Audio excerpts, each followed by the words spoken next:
Hello बच्चों, let's read the question. Do we still observe interference if the films are quite thick और wide? Now to answer this question, first we will discuss here the key concept, and here the key concept is superposition of wave. Now अगर हम बात करें यहाँ पे, and here the key concept is interference of light. तो जब भी हम बात करते हैं यहाँ पे interference की, it is the combination of two or more waves, जहाँ पे हमारे पास जो एनर्जी होती है वेव्स की दैट गेट रीडिस्ट्रीब्यूटेड, और हमारे पास यहाँ पे जो नया पैटर्न बनता है उस पर्टिकुलर केस में या तो एनर्जी एक दूसरे के साथ यहाँ पे ऐड हो जाती है या तो एक दूसरे से सबट्रैक्ट हो जाती है. इस पर्टिकुलर केस में जो पैटर्न बनता है it is known as interference of light. तो अगर हम बात करें यहाँ पे, suppose we have a source S और इसको हमने यहाँ पे दो डिफरेंट सोर्सेज में कन्वर्ट कर दिया. एक हो गया S1, दूसरा हो गया S2.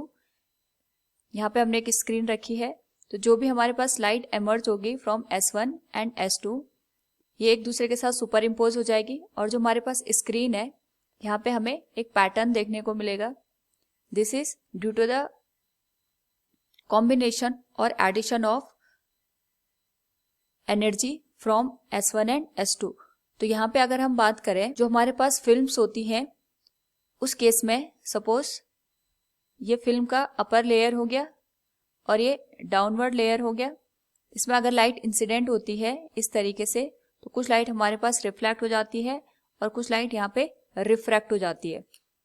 So this light will hit on the bottom side. तो अगेन ये यहाँ पे हमारे पास रिफ्रैक्ट हो जाएगी और यहाँ पे जाके दूसरे मीडियम में लाइट रिफ्रैक्ट हो जाएगी. तो ये जो वेव्स हमें यहाँ पे मिली है, दोनों वेव्स एक दूसरे के साथ सुपर इम्पोज होती है और हमें यहाँ पे इंटरफेरेंस का पैटर्न देखने को मिलता है.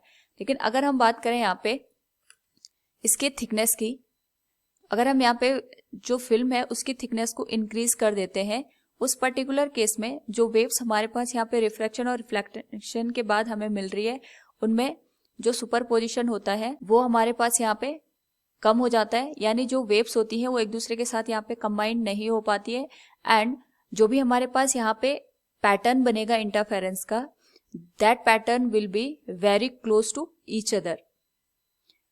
तो जो पैटर्न हमें यहाँ पे देखने को मिलेगा वो इतना क्लोज होता है कि we can not resolve them. यानी हमारे पास जो इंटरफेरेंस का पैटर्न बनेगा तो आइज की जो रिजॉल्विंग पावर होती है इतनी कम होती है कि वो दोनों पैटर्न के बीच में यहाँ पे डिस्टिंग्विश नहीं कर पाएगा. So we can say here, अगर हमें यहाँ पे इंटरफेरेंस का पैटर्न देखना है तो जो फिल्म होगी उसकी थिकनेस को कम रखना पड़ेगा. So from the given question we can say here, do we still observe interference if the films are quite thick और wide?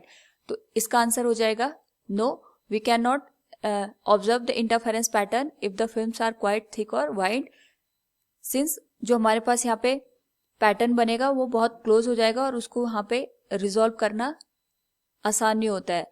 Hope all you understood it. Thank you and best of luck.